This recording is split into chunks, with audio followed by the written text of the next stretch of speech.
What is up, everybody? Welcome back to another edition of the Big Five Pod, episode number 116. I'm, of course, co-host Kyle Morello. Next to me, co-host Jake Copestick. If you're looking for Shizz Alston Jr., he's not joining us just yet. We got a little bit to go over first, but yes, Shizz Alston Jr. will be joining us for discussion a little bit later in this episode, so definitely be on the lookout for that. Cope, we had, honestly, a really great discussion with him about all things Temple basketball and some of the things that maybe people have been saying online about the state of the program right now. We also had a fun Q&A. It was just a really good discussion. Nobody was overly critical, and I thought we did a good job. I want to pat ourselves on the back. We don't do this often, but number one, how are you? And number two, what did you think? Yeah, well, I'm good. It's a shame March is over. It's like I wait all year for March to get here, and then as soon as it ends, and April Fool's Day is here, it's like you just yearn for it to come back. But we have a couple games left in the college basketball season, at least that matter. We have the college basketball crown going on, which is basically just the NBA midseason tournament in a college basketball form going on. I'm going to be honest. I know Nova's in it, but I don't care. Yeah, well, I mean, Colorado was the worst team in the Big 12 and was under 500 this year, and they got invited. That's besides the point. But we're coming toward the end here, but transfer portal's heating up. Coaching news is starting to settle. We had a big domino fall that we'll get into. As far as Shizz Alston goes, Kyle, great to have him on a short notice. We appreciate his time talking Temple hoops, the state of the program, how we can get Temple back to where we know it can be, where it was when Shizz was there. That really, Kyle, was not that long ago. No. It's not that long ago. So there's a good discussion with him. Again, I think we were fair. It wasn't really critical for the most part. That was just us talking.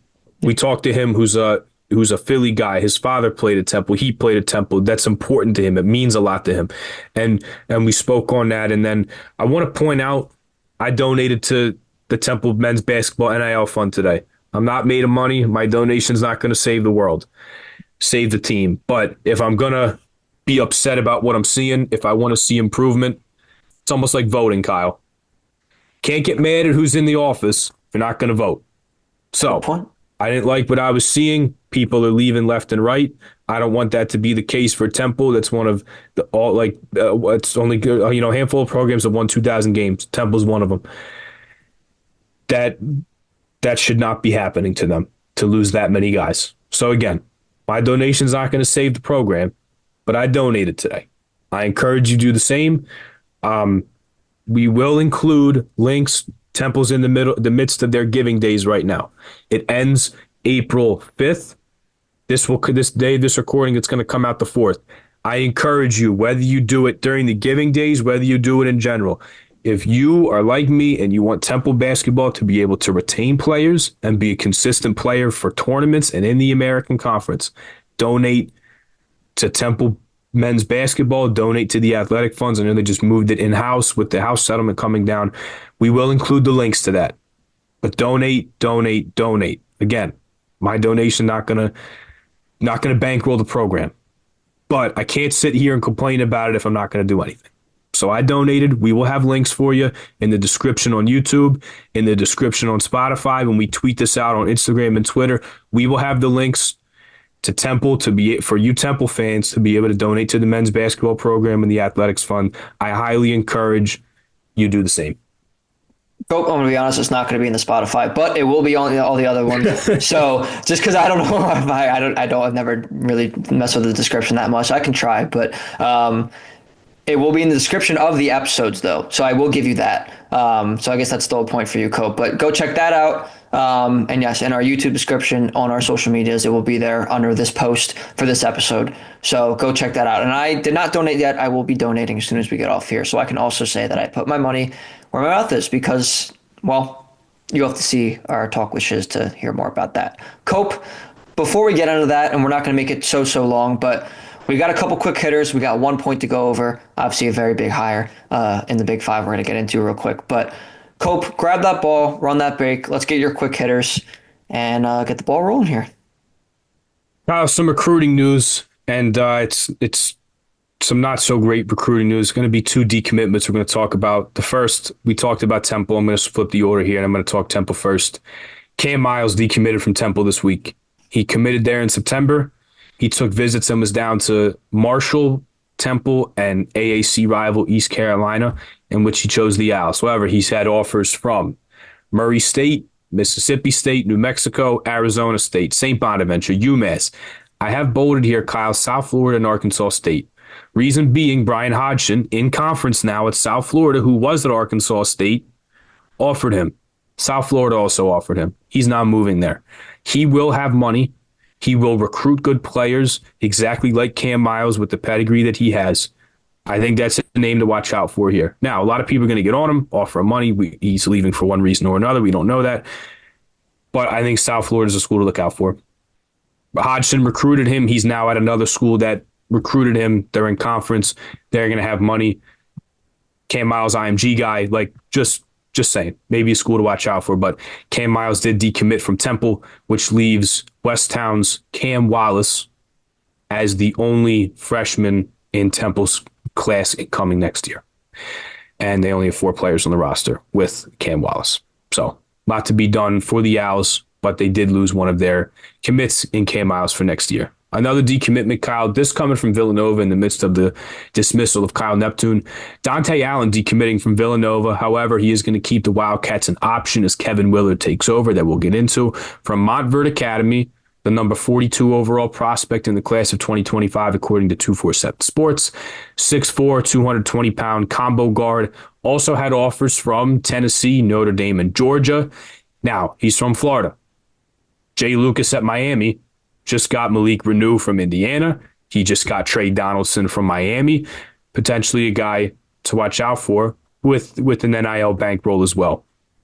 However, he's still keeping the Wildcats in mind. His father, Malik Allen, played in Nova from 1996 to 2000, currently an assistant for the Miami Heat. With that legacy, he's going to keep Villanova in mind, which is good. They have a head coach now. Something could potentially get worked out there. But for the time being, he's not committed to Villanova, keeping him open. He's keeping his options open, but for the moment, Dante Allen decommitted from Villanova.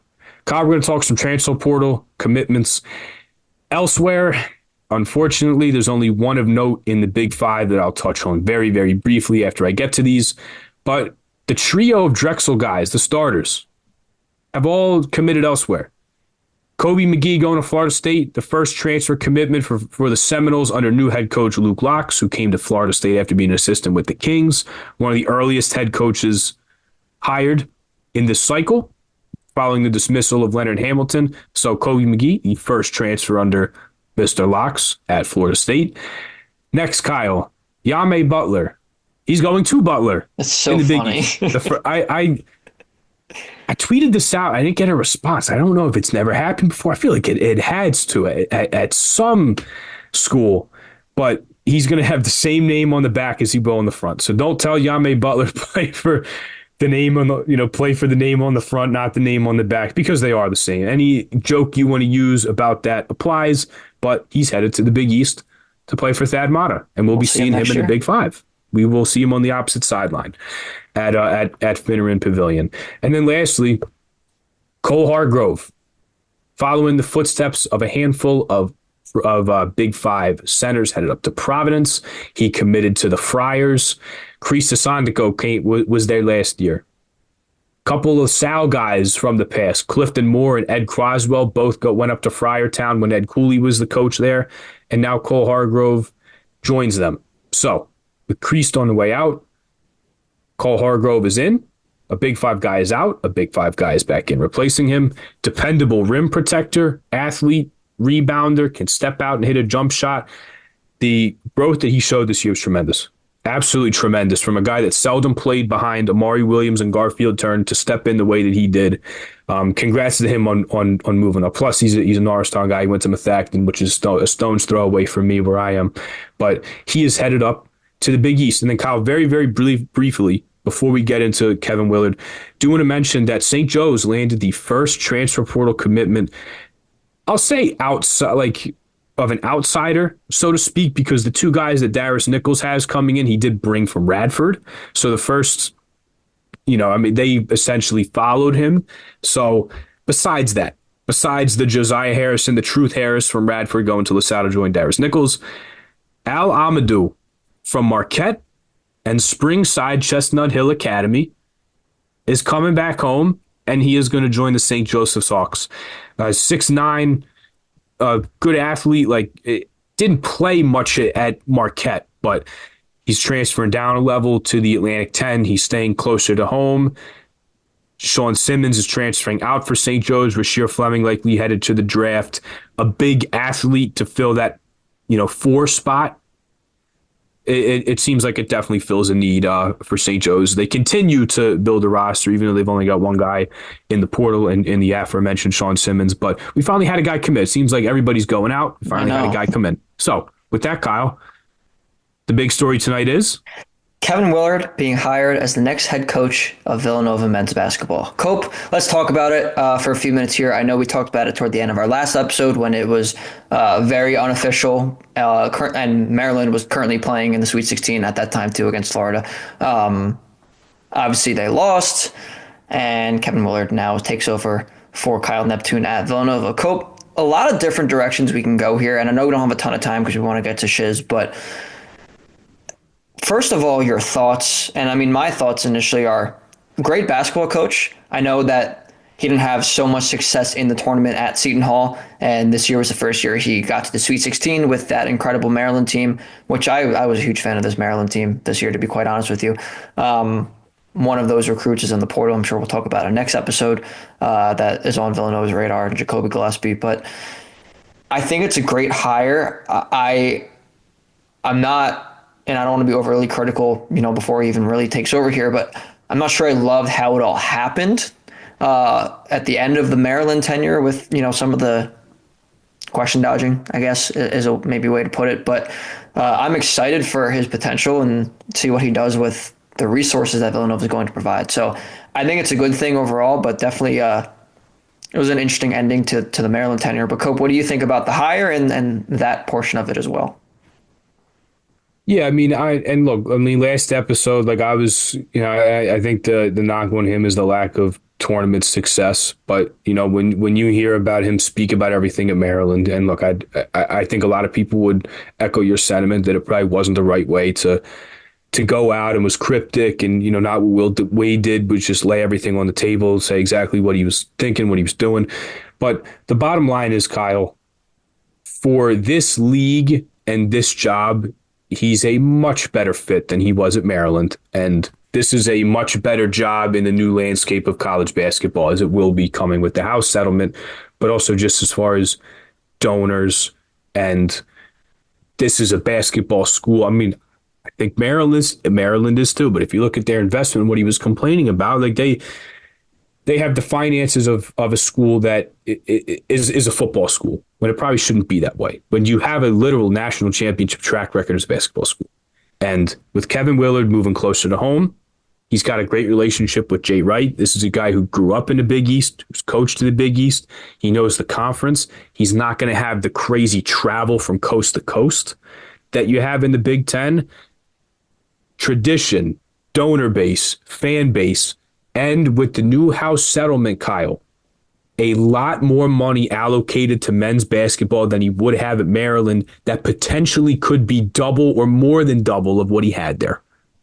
So from a finance standpoint, from a resource standpoint, this is a much better fit for him. This is a much better job than him. If I had to give this a grade, I think I'd give it a B+ or B, somewhere in that range. Because again, the tournament success is all that people care about, because that's the standard at Villanova, is to get there and to advance. And he hasn't had a second weekend until this year. I think that's fair. But he's put together good teams. He's attracted talent. He's going to have every resource at his disposal. For a guy like him, region, league, fit, he has everything, and he has every resources at his disposal to be successful. I don't see a reason why this wouldn't work with him.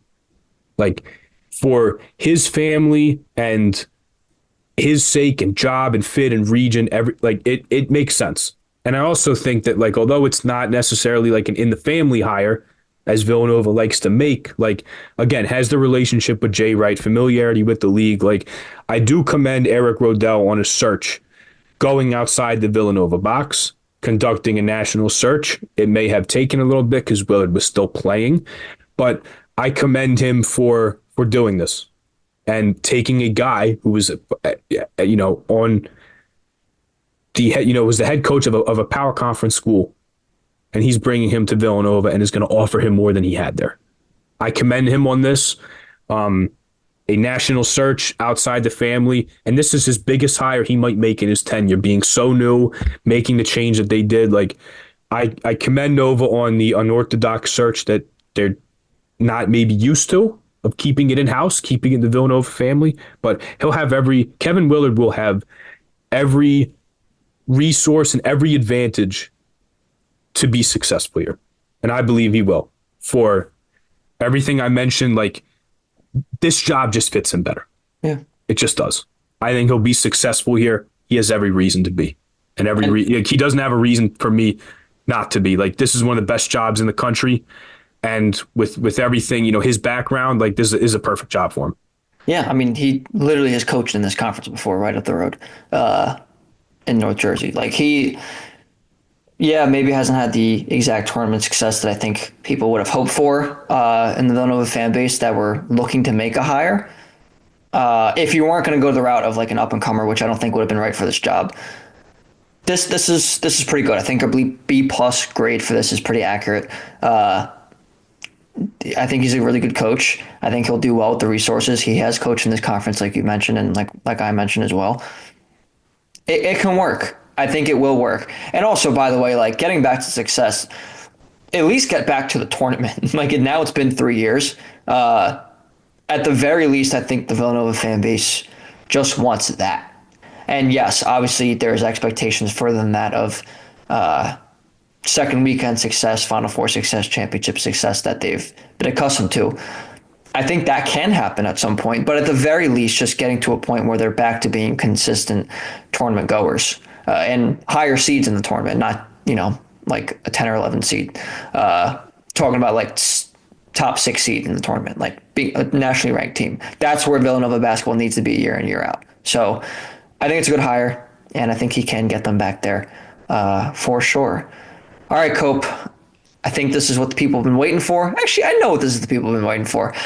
It's time to show everybody our conversation with Shizz Alston Jr., which, again, was awesome. I'm very, very excited to show you guys. So without further ado, here is Temple basketball great Shizz Alston Jr.'s conversation with us. Take a listen.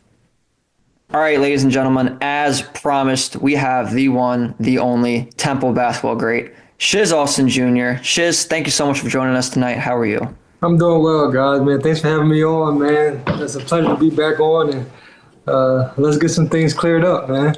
Of course, of course. Well, first and foremost, you just before we started here, you said you just got back to the U.S. a couple of days ago. Where were you coming from? And I'm assuming you were playing overseas, but tell the people what you've been up to lately. Yeah, so I was in Israel. I came back home because I had a son. My son was born in February. Congratulations. Thank you, man. So I'm a new dad. So stayed out there for a couple extra months, but then decided to come home a little early to help with my son and everything. So it's been fun, man. It's been a different season for me this year, but it's been fun. That's awesome. That's awesome. All right. We're going to get into the thick of things here. Cope, I'll let you kick off the first question when we get there. But obviously, one of the reasons we brought you on here today, Shizz, and it's something that Cope and I were going to talk about anyway, but Temple basketball is not in a great spot right now. They currently only have 4 players on the roster for next season. A bunch of players have entered the transfer portal. Cam Miles decommitted last week from the program. So there's a lot going on, and we're going to break it down and talk about it, maybe clear some things up. We're going to be critical. We're going to be fair. We're going to be professional. We're going to do the whole thing. So, Cope, I know you're chomping at the bit to start us off here, so get us going. Well, Shizz, what I want to start out, well, first of all, like, we very much appreciate your time, quick turnaround coming on to discuss this. But first thing I want to ask you, like, just you personally, you're playing overseas. How engaged are you still with the university, with the program? Do you donate? Are you still in contact with administrators, with staff from here, with, potentially players and staff of the men's basketball program? Like, even with you being a world away, how involved are you still with the program? So this year I probably have been my least involved as that I've been in a while. Just because with all the changes, I wasn't as close with many guys on the team as I was in past years. I was close with Lynn, but he left pretty early on in the season. Jamil Brown, I was close with him, but he didn't play much this year. So it was a lot of guys that I was close with didn't really play that much. So I followed a lot, but I wasn't real involved until I got back probably a couple of days ago. And I mean, a lot of people have been hitting me up on social media just saying what's going on with Temple. We got 4 guys. We don't have a lot of money, just a lot of things like that. And for some reason, I was tasked with being like the alumni representation for everybody. So I don't know how I got handed that job, but so I've just been trying to figure things out, because a lot of us love Temple and we grew up on Temple basketball, Temple athletics. So we just want to figure this out and we want to be at the top of the conference and the top of the city. So that's what I've been doing so far. And the donating part, last year I didn't donate. The year before I joined Kevin Gandhi and a couple other guys with donating during the tournament for every 3-pointer, things like that. I made a donation before to the Tough Fund. My guy Andy Carl helped him out with some things. So I'm not that big on donating because I can't solve all the problems with myself, but I try to reach out to a lot of guys and see what I can do from that aspect of things. And good on you for doing that. I donated today to the NIL fund, which I'm not made of money. I still owe a lot of money to Temple University and student loans, but I did. If I'm going to be upset by this, that we're lacking in NIL, I'm going to do something about it. Even if it's small, even if it's not that much, and my donation's not going to solve, it's not going to pay one guy to stay here. Right. But I'm at least gonna do something and pay.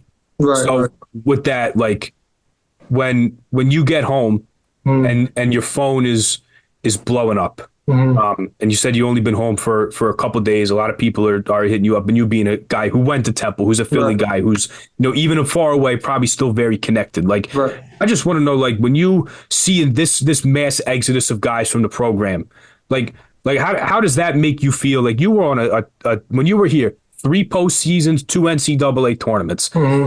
Now there's so much player movement, and you guys did it with continuity. Now it's like we're going to have a whole new team come in here next year. Like, when you see that, and I know it's a different age we're in, but like your thoughts are what as a former player of this program? It's alarming. It's alarming for every institution in the country. But, for Temple, it's alarming. If you look at the history of the teams, even dating back to Coach Chaney, there hasn't been a lot of mass exodus of players.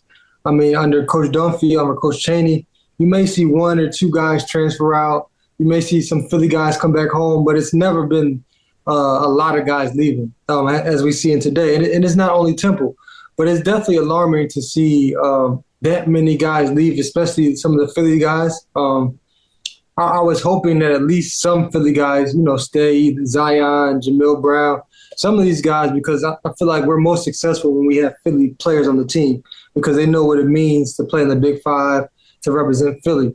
So when I got back and seen that, it definitely was alarming. I was trying to figure out what was going on, whether it was the administration side, whether it was the NIL portion, or if guys just weren't bonding with the coaching staff or the culture that the coaching staff was presenting. So that's what my thing. I've been reaching out to players, and everything's twofold.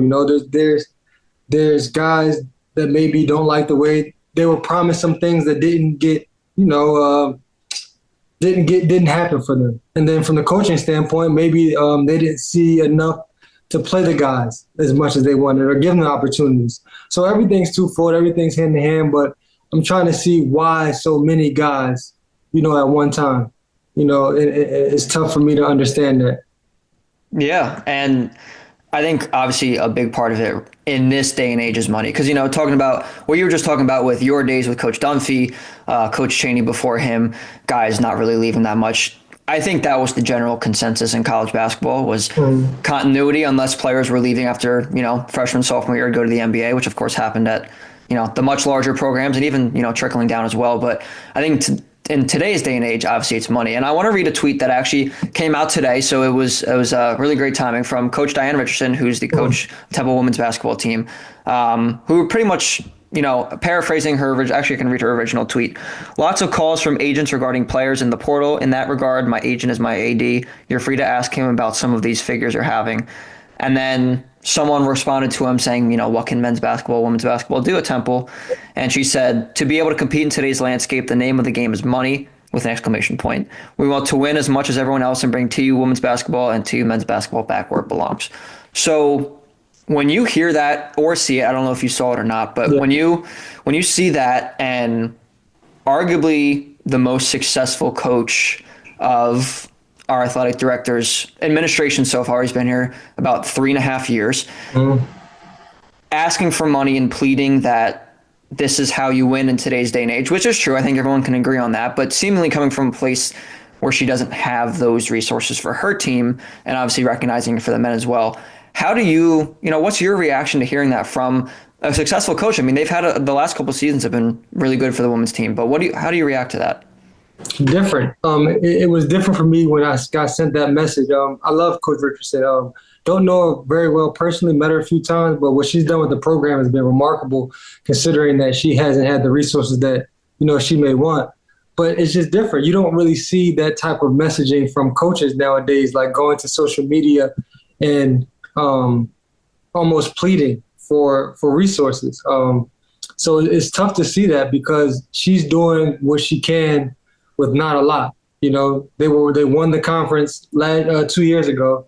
They were top in the conference this year, and she's still saying like it's not enough. Like she needs resources. So I think somehow we have to come together as an administration, the AD, president, and we have to get the coaches resources. However they need to do that. I know Philly.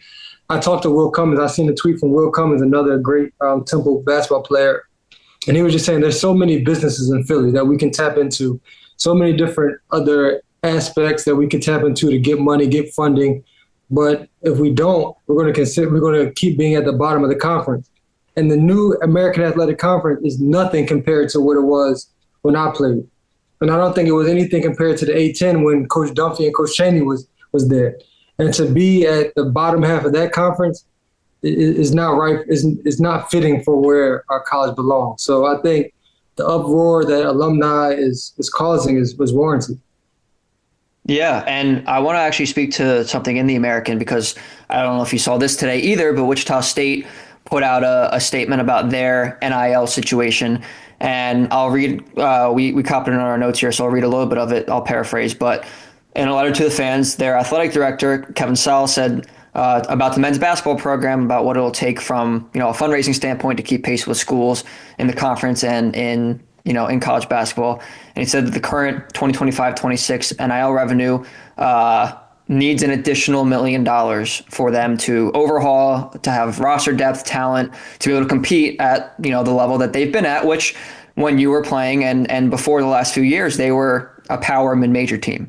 They were one of the best. They were up there. Obviously, Gonzaga's one of one in the mid-majors. I don't even consider them a mid-major anymore. But they were top 25 year after year. Exactly. And yes, when Cope and I were students, when you were students, they were top 25. He also said that since January 2023, their privately funded NIL revenue share for the men's basketball program has grown by more than 500%.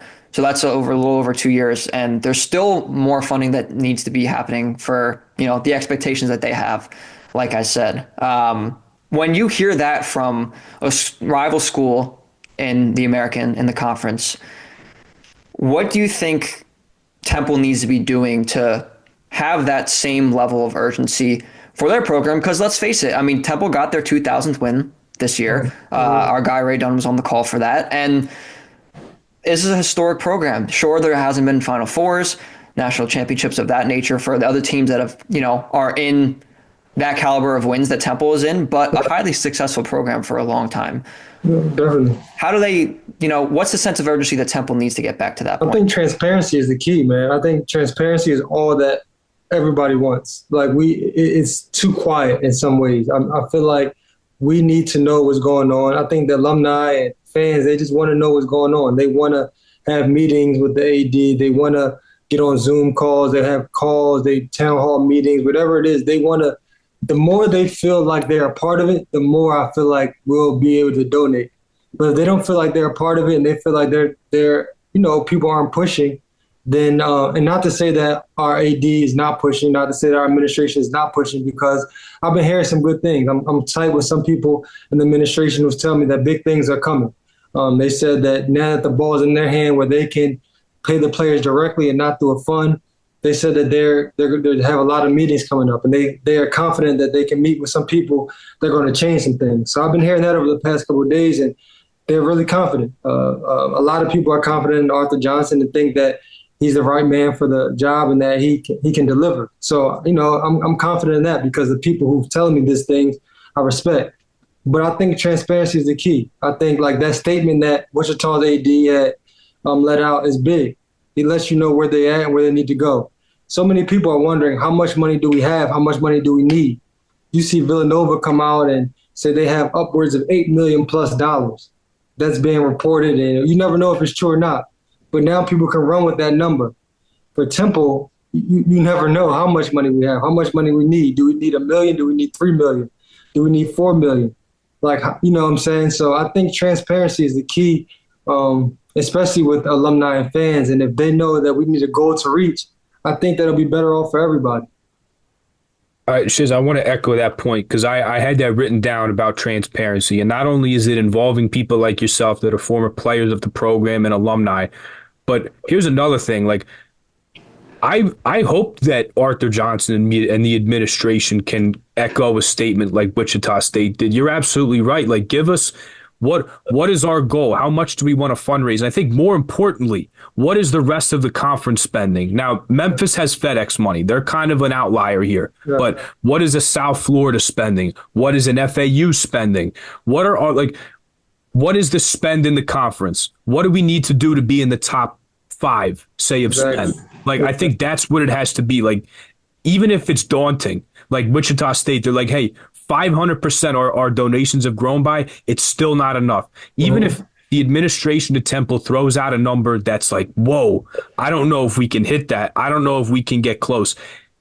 Just let us know. Just let us know what that number looks like so we can know what we're dealing with here. Like, give us a goal. Like they're doing the giving days now. The progress, they're aiming to raise $125,000. That period goes from March 31st to April 5th.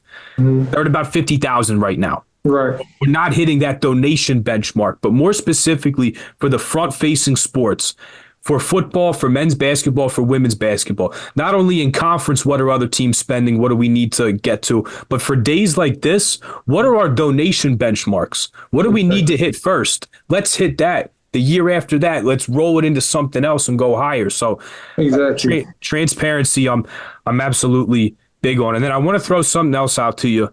Now that you're playing pro, you likely have a general manager on your team that makes decisions. Now it's being very popular in the college ranks. Like your point with Bill Cummings saying there's a lot of businesses that we could take advantage of in Philly that can help the men's basketball program, that can help athletics as a whole.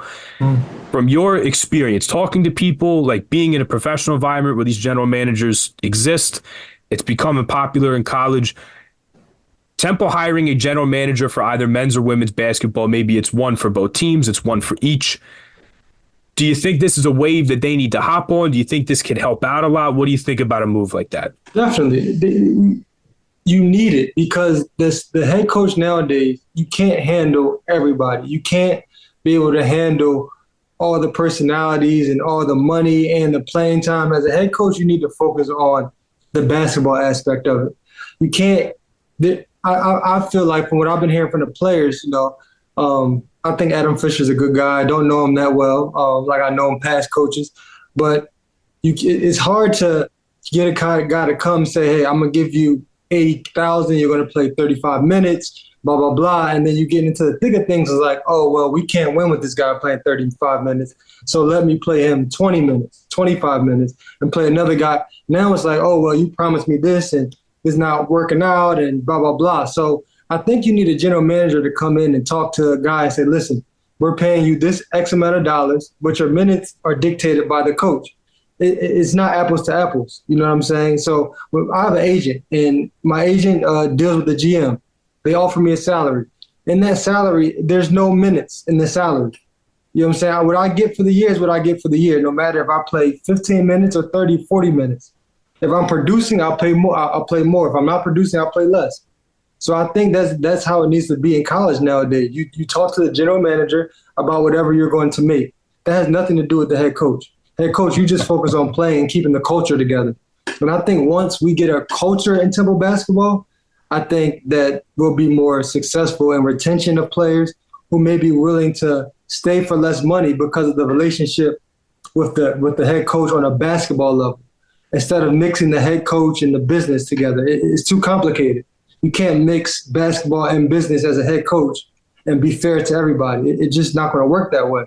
So I think that getting a general manager who was somebody who was similar, to like how Lynn Greer Sr. was, who can relate to both the athletic side and the business side would be perfect. And I don't like Villanova very much, but they had Dunleavy over there, who was perfect. He was a head coach, he was assistant coach, and now he's the general manager of Villanova, and he can handle both sides, which is good. So to answer your question, I know it's a little long-winded, but to answer your question, yeah, I think the general manager aspect would be good for both women's and men's basketball. And you look at what, like, even LaSalle, you bring up Villanova. LaSalle just hired a general manager. Mm-hmm. Safat Castrad, who was an assistant there and was on Fran Dunphy's staff up there, he's now the GM, and he's a guy like international ties, regional ties. We had Ashley Howard on, and we spoke about Baker Dunleavy, and he was like, well, think about this. Like, Baker's brother, Mike Dunleavy, mm-hmm. is a GM, or is like a front office guy. His other brother's an agent. Like, right. He has a ton of connections to work in the basketball world as well. So, like, I think there's whether it's someone who's just has ties to Philly, maybe necessarily isn't a Temple guy. Like, I think there's potential for that and just get with the times as well. Like, if LaSalle is going to hire somebody like that, mm-hmm. I think there's no reason why Temple can't as well. No, absolutely. And you look at, to bring this point up, which is a little different, but you look at why it's alarming in some ways, because you look at schools like St. Joe's, right, who haven't been as successful as, maybe some of their fans would like. But their retention as players have been almost spectacular. I mean, besides Lynn Greer leaving, you look at, they had a guy who could have been a first-round pick last year come back to the school. You have Reynolds, who come back to the school year after year. You have Xavier Brown, who comes back to the school year after year. So you look around the Big Five, and you have to take a little from here and there, because, and you look at our program where it's a max exodus, and it's like, that's the alarming part of it, because what are those guys doing that is different from us? If we can keep a guy who is our Zion Stanford, who is one of our leading scorers, on the team, and as a Philly guy, we can keep a guy like that on the team. That'll be huge. But to try to get new guys every year, year after year, is going to be tough. So, at least they haven't won at a high level, St. Joe's, but their culture has been intact for 3 years. So to get on that level, I think, is where we need to try to be. We're not going to be right now Villanova with $8 to $10 million where we could just replenish the roster year after year. We need some type of retention from at least 2 to 3 of our star guys. Yeah, and to bring up the point about LaSalle's general manager, like, this is no disrespect to LaSalle basketball, but statistically they are one of the lowest spending schools mm-hmm. in Division I right now, at least for certainly in the Atlantic 10. The fact that they're bringing in someone to help with all this and help, I don't know if control is the right word, but to, like you said, Shizz, help regulate the difference between business and basketball. The fact that they're doing that, and maybe they don't even have quite the budget that maybe their fans think they should, Temple should be on the same wave as them as well. Because to your point about roster construction, it's hard to just sustain a team when you have 11 guys leaving, 10, 11 guys leaving a year.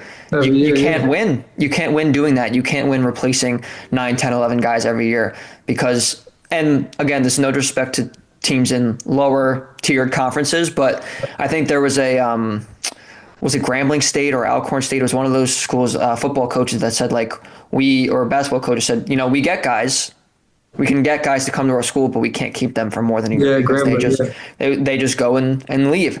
Temple shouldn't be one of those schools, though. Temple should be a school, like you said, where Philly guys for certain have to stay, but also get enough money to at least match what other schools might be offering. Because a lot of times people want to be comfortable in the situations that they're in. If you take, Villanova, for example, last year with Max Shulga, who had committed to Villanova and was, I don't know the exact figures, but was more than likely getting a pay bump from what he was getting at VCU. Yeah.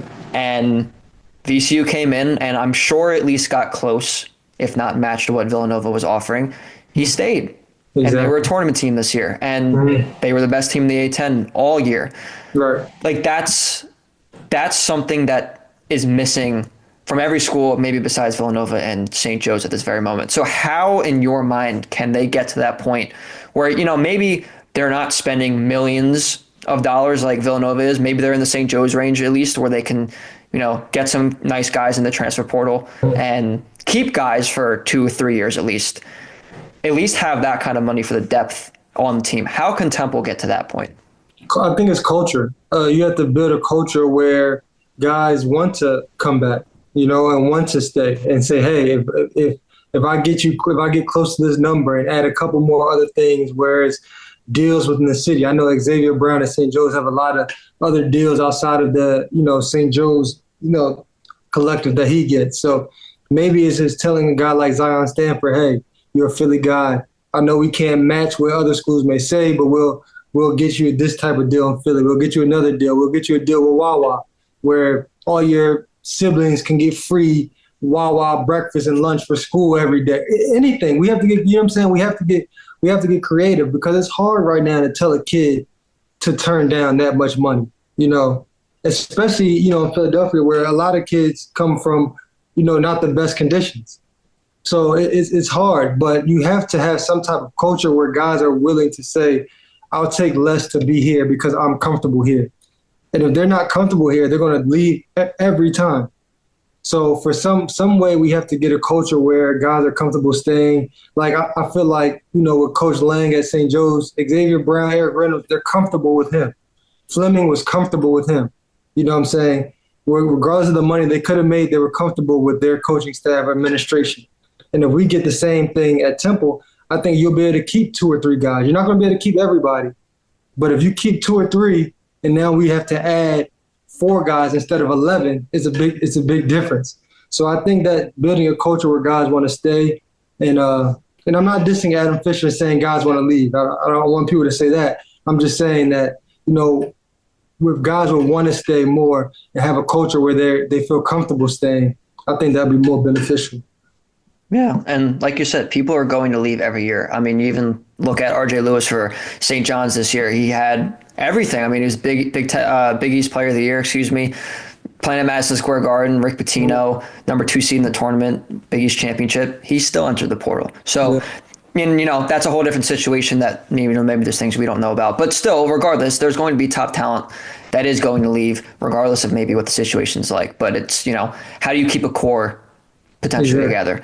So there's that. And then there's another thing I want to ask you about too, and that's not necessarily a Temple related issue, but more of an NIL related issue. There's been a lot of talk, I think, as the transfer portal's been going crazy in the last 2 weeks, about regulations of NIL and what stipulations can be done and what action can be had to help regulate this, because obviously it's still very new, and the revenue sharing is one legal action that has happened recently that I think will be beneficial in the long run to not only basketball programs, but athletic programs.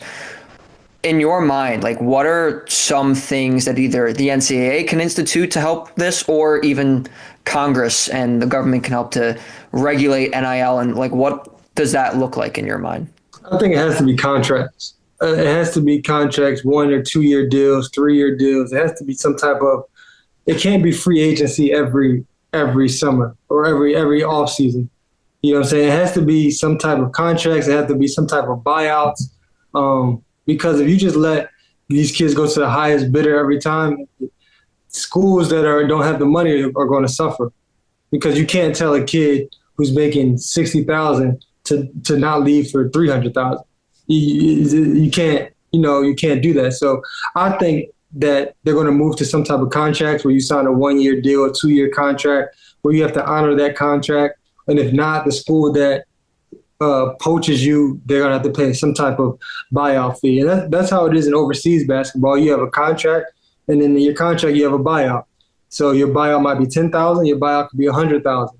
But you're free to go wherever you want if the team wants to pay that money. So I think that you have to go to that approach because it can't just be no regulation at all, no salary cap, anything like that. It has to be regulated somehow.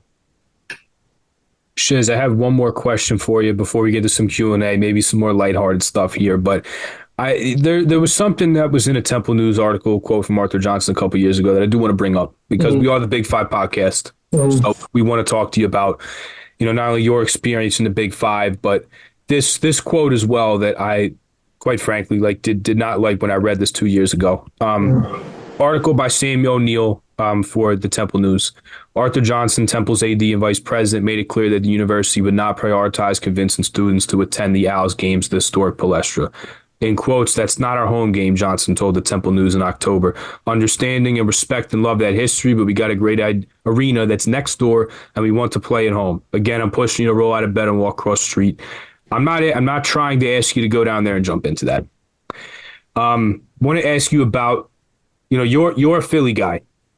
Father went to Temple. You grew up in Philly. You grew up on the Big Five. It's in a new format. The attendance suggests that not even suggests the popularity's waning of it. But when you think about that and you hear something like that, how does that make you feel? How important should the Big Five be to Temple? And if you want to keep Philly kids home, how important is it for Temple to be a not only good program in the city, but really vying for that championship every year? I think it's huge. I mean, I will say over the past couple years, usually whoever wins the Big Five is going to the NCAA tournament every single year. And how when I grew up and when I was playing, it was that way. The top 1 or 2 teams usually are going to the tournament. If you win the Big Five, you're definitely going. It hasn't been like that these past couple years, but that statement is tough because he's not a Philly guy. He's not from the area. He doesn't really know how much it means to people, and it's no knock on him. It just he doesn't really probably know the history of the Big Five. What's it mean? Growing up, my heroes were guys in the Big Five, no matter who, from whatever school, whether that was Jameer Nelson, Pat Carroll, and those guys at St. Joe's, whether it was Allen Ray and Randy Foy at Nova, whether it was Lynn Greer, Marty Collins, and Deontay Christmas at Temple, whoever it was, those were my guys I wanted to be like growing up. Even at LaSalle, you have Rodney Green and those guys. So whoever it was, those are my guys growing up. And if you're not from this area, you don't know how special that or important that is to kids. There might not be a kid that you can get this year, but there can be a kid like Shizz Alston 5 years down the line that seen you play at the Palestra that wanted to come to Temple because of those games. I seen Ramon Moore make a game-winning basket at the Palestra against St. Joe's when I was probably 10 years old. And from that moment, I couldn't wait to play in the Palestra, not for Penn, but for Temple, So he doesn't know probably how much that means to certain kids. That could have meant a lot for a guy like Zion Stanford to come to Temple because he wanted to play in the Palestra. Went to West Catholic, maybe didn't get to play in the championship game in the Catholic League Championship. Maybe wanted to play the Palestra when he went to Temple. You never know. So Xavier Brown went to Roman, maybe wants to play at the Palestra at St. Joe's. So that's the only hard part, I say, when you have people around the program who are not from the area, whether that's coaches, whether that's administration.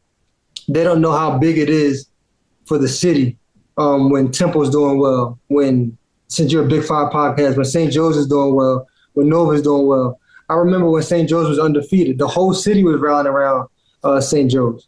So it means a lot for the city when you can go to the Palestra and see these games. And I think that will increase fan support. So I think, somebody from the administration, if they would have Philly roots, they would want to go tell them, hey, Arthur, this means a lot to play at the Palestra. I know that you want to sell tickets at the Lee Accord, but I'm telling you, we have games at the Palestra. It can help our – Penn State has a game at the Palestra. That's how big the Palestra is. You know what I'm saying? So I think that's big. That's what we need at Temple. We need more Philly guys around. I'm not saying to replace the AD or the coach, but we need more Philly guys around the administration, around the coaching staff. I know we have Chris Clark and Khalif Wyatt, who are Temple guys. We need more of that around the program, and I think that will be more beneficial to helping us reach our goals. Certainly. Absolutely. All right, Shizz. We did put out a mailbag for you for people to ask you questions, so we're excited to get into that. We're not going to do it for the people watching. We're not going to do every single one that was asked. There was a few, but we're going to get into a few here while we have some time still. So first one from @OrlandoJack. Do you think lack of conference rivals, and this is to your point earlier about the American, do you think lack of conference rivals and being in a primarily Southern conference with bad travel for Temple is impactful for recruiting players, or does it not really matter? Absolutely, it matters. I remember Chris Clark told me this a while ago. It's hard. Parents, families want to see their kids play. When I played, our closest game was UConn. Now, we had UConn and Cincinnati as kind of close games. Now, I don't know who their closest game is. Maybe ECU. So it's definitely tough because parents and family wants to see their kids play, and you can't make it to all these games. So I think it's definitely hard to recruit kids in this conference because the games are so spread out. So I think it's definitely challenging in that aspect, as opposed to at least when they were in the A10 and you had games all up and down the area. So I think it's definitely tough. Cool. Next, Shiz, from our good friend Kevin Rice. You being a North Philly guy, me and Kyle have got the chance to attend this event the last couple summers, and we will be back as many times as we can. But for you, getting to play in the Danny Rumpf Classic as a North Philly guy, what is that experience like? Yeah, I only played 1 year so far. It's a great experience, man. My guy Mike Morak runs it.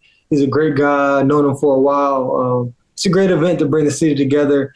You see guys play against each other who you might not normally see play against each other from different ages, different eras. So it's definitely good for the fans of Philly to see different players get to play together, play against each other. And it's big for the city to raise money, raise awareness for important cause. Yeah. Next, another one from Kevin here. Kyle, I'll let you the No, next you got it. You got it. So during your playing time at Temple, you hit a school record 52 consecutive free throws. When you knew you were approaching that record, you were hitting so many in a row, how much pressure was on you when you really started to get close and you were like, damn, I haven't missed in this long? Yeah, man, I think it was almost like a year I didn't miss. I didn't really know until the game that I was going to break the record. So I didn't know all the way up until – because that's not one of those records that you just hear about all the time. So I didn't really know up until the game. I want to say it was either Wisconsin or St. Joe's that we were playing against, and Lynn Greer had the record, and Lynn was at the game. So it was kind of special for me to break a record. I had a chance to break 2 records at Temple in front of great guys. One was Lynn Greer, the free throw record, and one was a 3-point record in front of Deontay Christmas. So those 2 records I knew the day of, and they both were – I just wanted to get them both over with because the crazy thing is after I broke the record for the free throw, I missed the next shot immediately. So I guess I was a little nervous. But it was good to break it in front of the fans and in front of Lynn and Deontay. Was the 3-point record, was that the UCF game? Yeah, UCF, yeah. I was at that game, and I was for Al Sports Update. I was doing filming on the sideline, on the baseline. Yeah. What an incredible atmosphere that was. Your last game, Dunn's last game, nationally ranked UCF. I see they have that picture up a lot from that game, and I don't know when the last time the Lee Accord Center's probably been like that electric since I've left. ESPN Plus doesn't do a good job of showing the fans when I watch the games, but I think we need to get back to that environment. Like that environment was special that night. I know it was Coach Dump's last game. It was an important game for us to go to the tournament. I think UCF lost to Duke in Elite 8 that year, so they were a good team. It was the second round, but they should have won that game. Coach's a Duke fan, but they should have won that game. So. Like that environment, we need to get back to that. We need to try to push that narrative out there and show the new administration, new players, what it was. Because you know what? Sorry to get off topic, but I don't think that guys coming into Temple now, I don't think they know about that. I don't think they know what it's like to play in front of 10,000 Temple fans, where the lines is wrapped around the Leah Core Center, where the fans are there. I don't think they know what it's like to do that. And I think that's why a lot of people aren't coming to Temple or trying to stay at Temple, because they don't know how electric it can get. And Temple is a winning program. And I think we need to push that narrative a lot, because you can go places from Temple. You know what I'm saying? We've had a lot of successful. We might not have the most NBA players, but we have a lot of successful guys that played overseas and made a lot of money off what they've done at Temple. So I think if we can push that narrative of how the winning culture that we had, I think it'll be more beneficial for us too. Yeah, 100%. And the only time I can remember it being maybe not 100% as full as that, but close to it was, Cope, I think you'll remember this too. It was 2023 when we hosted Houston. One, they were the third ranked team in the country, I think, at the time, if not first. But also, we had beaten them at Houston a few weeks before, right. When Damian Dunn and Caleb Battle and all those guys were still there. Yeah, so that was Matisse last year, I think, right? Yes, yeah, yes. Okay. So that was the last time that I can remember it being like that. But still, that was 2 years ago. Yeah, yeah. It's a little bit ago, but hopefully we can get back to that at some point. All right, a couple questions from Christian Rossi. Favorite country and league to play in overseas? Ooh, my favorite country that I played in was Japan. Japan was nice. The living there is spectacular. They treat you A1 there. The fans love the game. They love basketball. They treat you like an entertainer there. So I think Japan was probably the best country to play in. The best league I've been a part of, I'll say Greece was a tough league. Greece has some powerhouse teams. You guys know Kendrick Nunn's playing in Greece right now, making a ton of money, playing very well. Evan Fournier is playing in Greece. So it's been a lot of guys out there playing, and Greece was the top league and very competitive when I was out there. Awesome. And then favorite Temple memory, both on and off the court? Favorite Temple memory, I would have to say there were two. The first was my sophomore year. We beat Florida State and West Virginia back-to-back at the Barclays Center. They were both top 25 teams. Preseason NIT tournament. We beat both of those teams back-to-back. Florida State had Dwayne Bacon, Jonathan Isaac, Terrence Mann. They had a lot of NBA players. So and so did West Virginia. So we beat those two back-to-back. And then the second, of course, is the UCF game, my final home game that got us into the tournament, which was just special because Coach Dump's last game. So leading into Fran Dunphy, then obviously he just retired, which who knows if it's for good. I mean, he came out last time, but he kept going. I think he's hung up his sport coat for good. But yeah. How about at Bruni131 asks, favorite Fran Dunphy story while you were at Temple and then when you were being recruited? Favorite when I was at Temple. It's been a lot of Coach Dunphy moments, but probably him telling me that I'm probably the worst basketball player from the Haverford School Interact League history, and then proceeding to play me 40 minutes a night for 30 games in a row. I think that's a funny moment because Coach likes to get under your skin, but he gives you confidence in those games to know that he has your back. So just moments like that, just overcoming adversity with Coach and him just testing you on a daily basis, but also showing you that love throughout the games, just knowing that he has your back and he's going to live and die with whatever you do out on the court.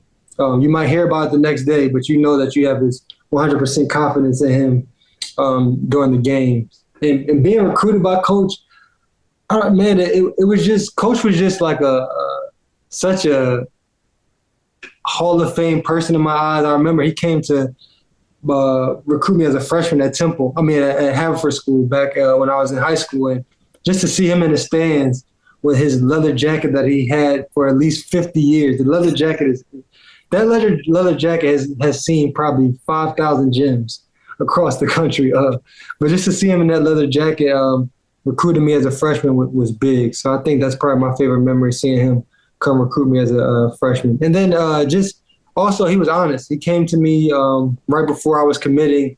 Probably my favorite. This is my favorite.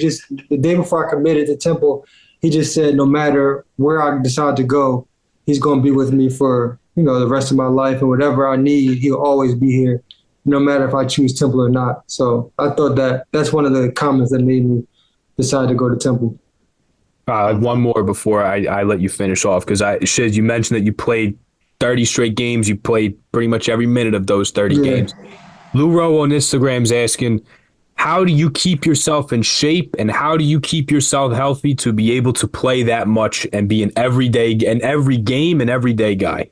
Back at Temple, man, it was just doing the extra stuff. Going back to the gym with my dad or Coach McKee or Coach Clark after practice at nights, having them guys rebound for me, doing extra sprint work after practice, things like that, just going the extra mile. And it's just the will to want to win. It was just the will to be great. I'm a diehard Temple fan first. Before anything, before I'm a player, before anything, I'm a Temple fan. Temple and Eagles fan. I'm a diehard both those fans. So the will to just want to win for the university, which is really high for me. And to get off topic a little bit, I think that's what's hurting college sports right now. There's not enough pride in the university. Nobody has pride in what they're playing for. They're just playing for the next check, which is tough nowadays. And I think which made me so successful at Temple and a lot of other guys is we wanted to win for the university. We wanted to win for Temple. And I think that was the will and drive for me to do what I did my senior year. Is like, listen, man, this university needs to go to the tournament. We need it. And I just want to do everything I could to get there. And get there you did. Absolutely. Yeah. All right, one final fan question for you. The Owl on Broad Street Twitter account is asking, who would be your number one portal target for the Owls for this year? Whew.